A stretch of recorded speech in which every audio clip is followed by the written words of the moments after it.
Madame, mademoiselle, monsieur, bienvenue à Métro News. Voici les principaux titres qui seront développés aujourd'hui. Le Trésor a déjà perdu plus de 700 millions de gourdes suite au mouvement de grève orchestré par les douaniers depuis plusieurs jours. Plusieurs entreprises évoluant dans le secteur de la sous-traitance ont déjà fermé leurs portes, conséquence du mouvement de grève des douaniers. C'est officiel, Haïti passera à l'heure d'été à partir de ce dimanche 11 mars. À 2 h du matin, il faudra avancer les montres et horloges de 60 minutes. Métro News vous est apporté par Haytrack, l'esprit bâtisseur, et Inoto SA, concessionnaire des véhicules Toyota. L'huile mobile, c'est qualité et performance qui fait partie de toute activité que nous entreprenons chaque jour dans la vie.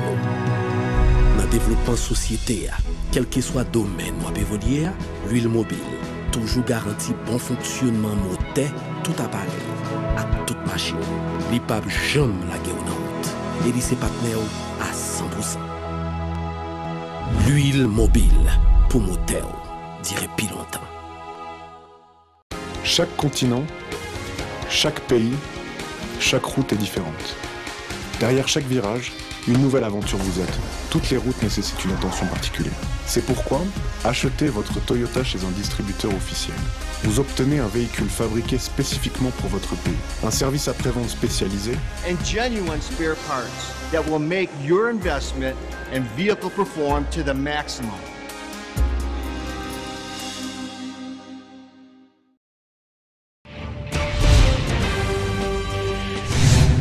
Le communiqué publié par le ministère de l'Économie et les différentes interventions du ministre n'ont eu aucun effet sur le mouvement de grève lancé par les douaniers. Si, selon M. Jude Alix Patrick Salomon, le dernier accord paraphé avec les grévistes ne mentionnait pas la publication du statut particulier, l'association des douaniers, elle, n'en démord pas et conditionne la fin du mouvement à cette action. Alors que les conséquences de la grève s'alourdissent, le gouvernement n'a encore initié aucune démarche auprès de l'ADH en vue de trouver un consensus.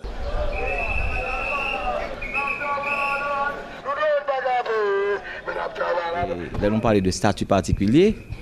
Et non seulement le ministre a précisé dans le point, je crois qu'au point 3, que l'implémentation du statut particulier aura des incidences budgétaires.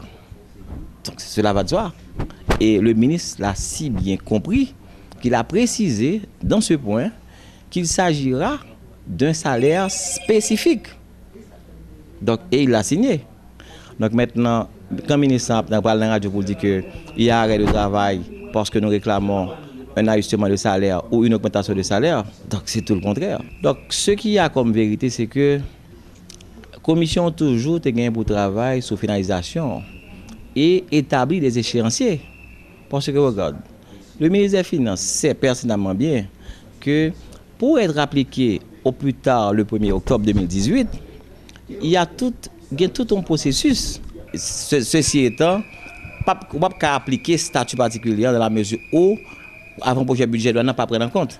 Donc, et le ministre le sait bien. C'est ça qui fait me dire encore que dans l'échéancier pour application statut, pour implémentation statut particulier, la publication, il fait partie intégrante de l'échéancier.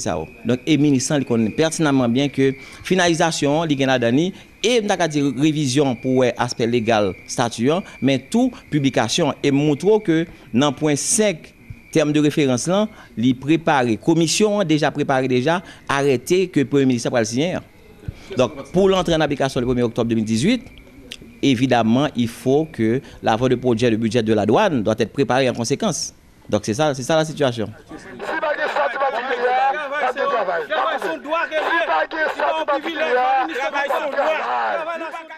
Le ministre de l'Économie et des Finances, Jude Alix Patrick Salomon, appelle les douaniers à la raison afin de reprendre le travail au début de la semaine prochaine. C'est une grève sans objet tranche le grand argentier de la République. Il révèle que les revendications salariales des douaniers, suivant l'accord conclu avec le gouvernement, doivent prendre effet à partir du 1er octobre 2018. Le gouvernement avait déjà accordé un ajustement de salaire de 40% dans le cadre de l'accord de 2017. De plus, M. Salomon rejette les accusations des grévistes relatives à l'enlisement du processus visant à accorder un statut particulier aux douaniers.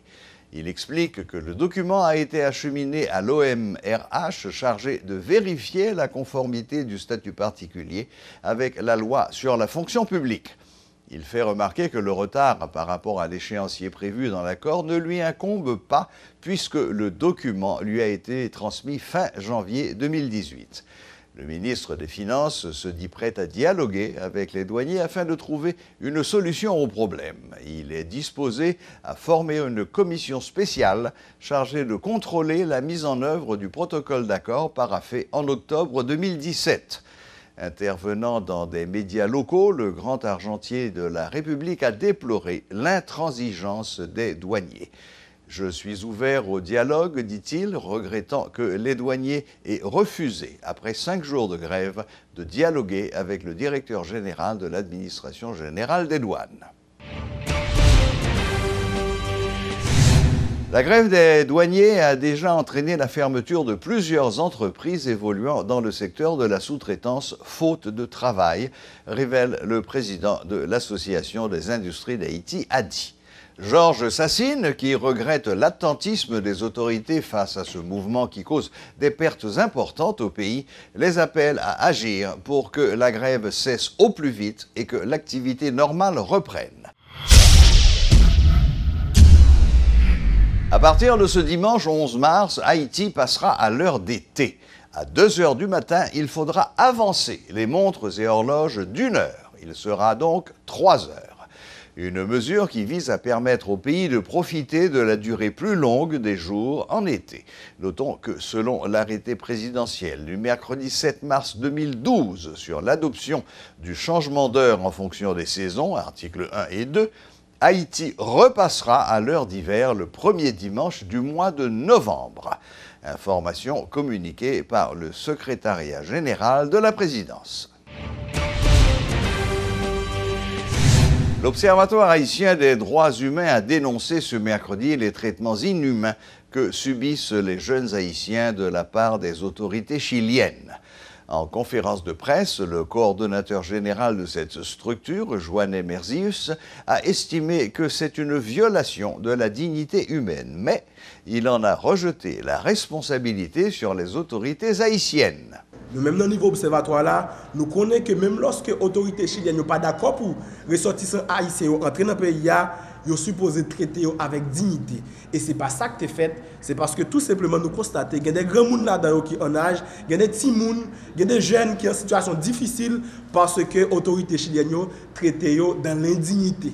Même lorsque c'est des migrants, c'est des gens qui cherchent la vie, qui sauvent quitter le pays pour chercher la vie. Donc les autorités chiliennes devraient les traiter avec dignité en respectant les principes de l'humanitaire et en respectant aussi les principes du droit international humanitaire.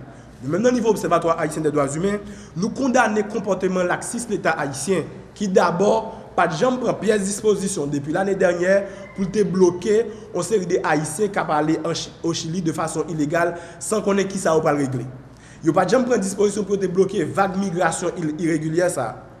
Or, qu'on y a là, malgré la situation ça a répété, malgré Haïti trouvé une situation difficile ça, nous attendons et ministère Affaires étrangères et commission Affaires étrangères et Sénat et Chambre des députés ne pas prononcer sur question ça.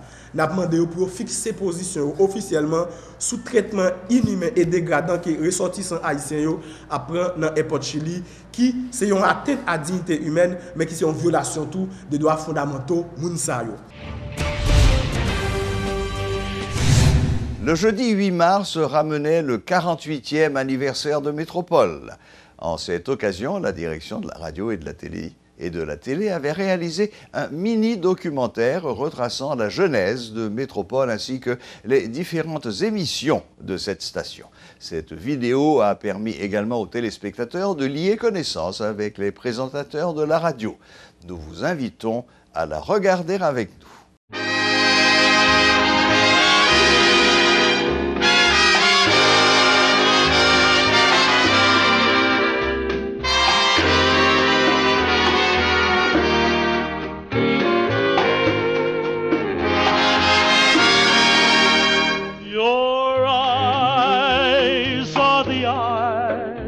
of a woman in love. And oh, how they give you away. Why try to deny you're a woman in love when I know very well what I say no moon in the sky ever let such a glow. Some flame deep within make them.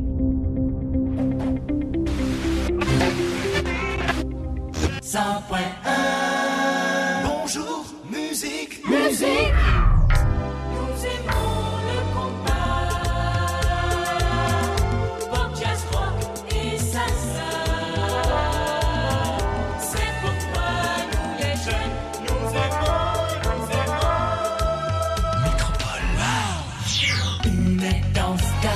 Sur Métropole 100.1. Mesdames et messieurs, bonjour, bonjour et bienvenue à Réveil Public ce jeudi. Pour un réveil en beauté, écoutez Sabine sur Métropole. À l'occasion des lundis de la presse, M. Pierre-Louis a révélé que seul interprète donc une mère en colère face à l'enquête non élucidée sur le meurtre. Caribé hautement politique et ne devrait pas. Et après la pause, nous irons au Sénat de la République où les séances plénières se font rares. Il y a un secrétaire général de l'Organisation des Nations Unies, Antonio Guterres. Ça, c'est l'État qui décide. Pas vraiment qu'à côté précision. Voilà, parce que ça, l'État. Les départements géographiques du pays seront formés chaque année dans le cadre de cette activité. L'objectif de ce programme est de leur faire... Métrohit.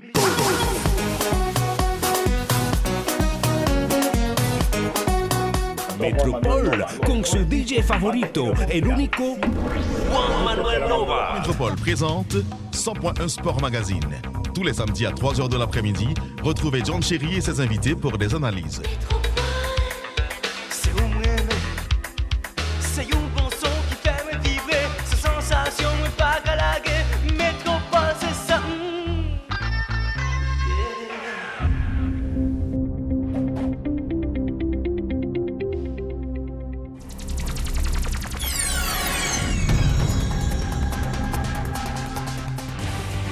Des économistes, des membres du... Bienvenue à Métro News. Tout de suite les titres de l'actualité.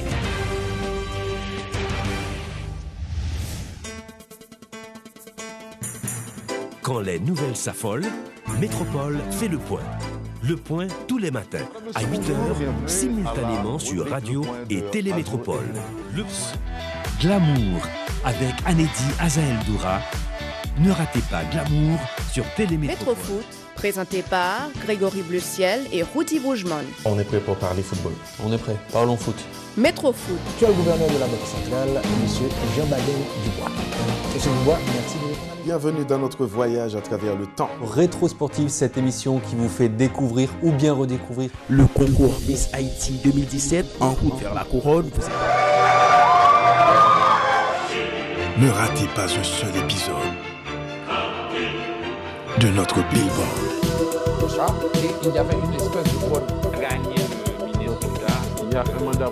Télémétropole, invitez-nous suivre l'activité Carnavalio avec lui, dans la date 11, 12.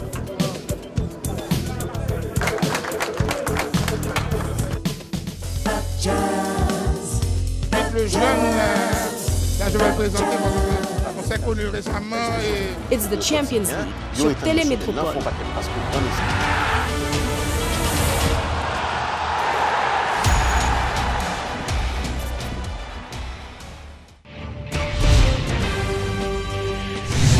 L'islam permet aux hommes d'avoir plusieurs femmes. Néanmoins, cette personne est tenue de gérer et traiter ses familles avec équité, et ceci dans tous les domaines.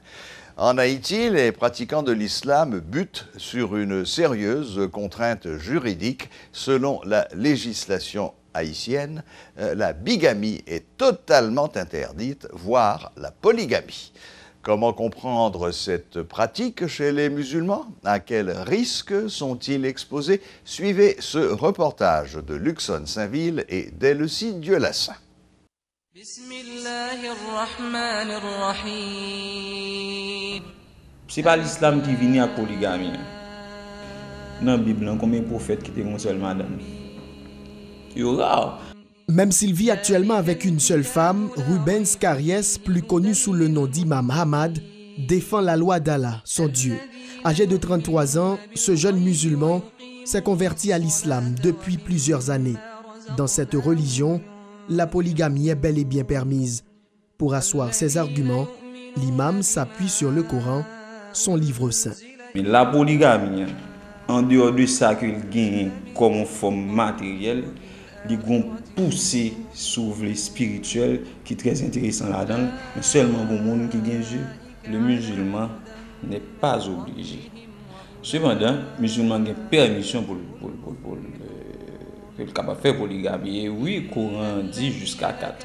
Le musulman n'est pas obligé, mais il peut avoir plusieurs épouses, précise Rubens Karies, qui voit dans ce principe une stratégie visant à éliminer l'infidélité. Les adeptes sont tenus toutefois de respecter le principe d'équitabilité.